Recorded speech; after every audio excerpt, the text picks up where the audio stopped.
La mer est imprévisible et parfois dangereuse. Elle s'apprend et quelle que soit l'activité nautique que vous souhaitez pratiquer en Iroise, des structures sont en place pour accompagner vos évolutions maritimes en toute sécurité.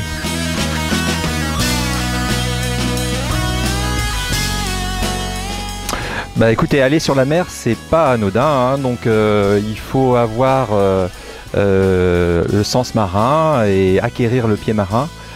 Donc pour cela, effectivement, si on veut s'initier donc aux activités nautiques, il vaut mieux passer par des structures qui existent. Donc sur le Pays d'Iroise, il y a Nautisme Pays d'Iroise, et donc il y a d'autres structures aussi privées qui forment les gens à acquérir ces compétences. C'est très important parce que nos plans d'eau ne sont pas si simples que ça, et effectivement ces compétences, pour les avoir et avoir effectivement les bons réflexes, il vaut mieux passer donc dans ces structures où il y a des professionnels qui vont forcément vous donner les bons réflexes et le sens marin qu'il faut avoir pour pas se retrouver en situation problématique.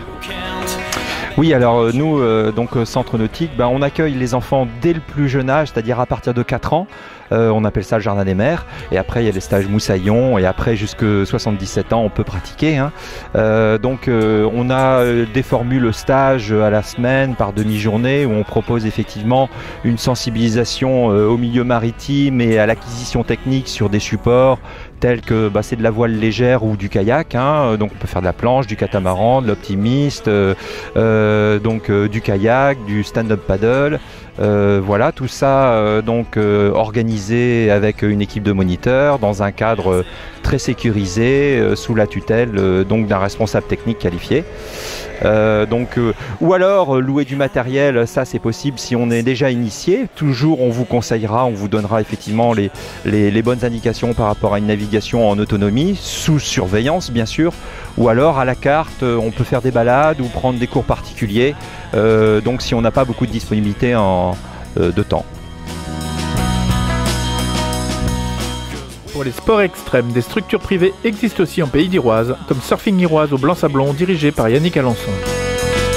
Alors en fait, l'idéal quand on commence, c'est vrai que c'est bien de prendre des cours, dans la mesure où on n'a pas forcément toutes les notions qui vont être importantes quand on découvre l'océan.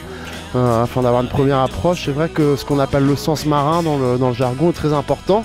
Alors souvent, quand on débute, on n'a pas trop tendance à regarder la mer. Les gens vont changer, aller directement dans l'eau et pas forcément prendre conscience du fait qu'il puisse y avoir du courant ou de l'éventuelle dangerosité des vagues.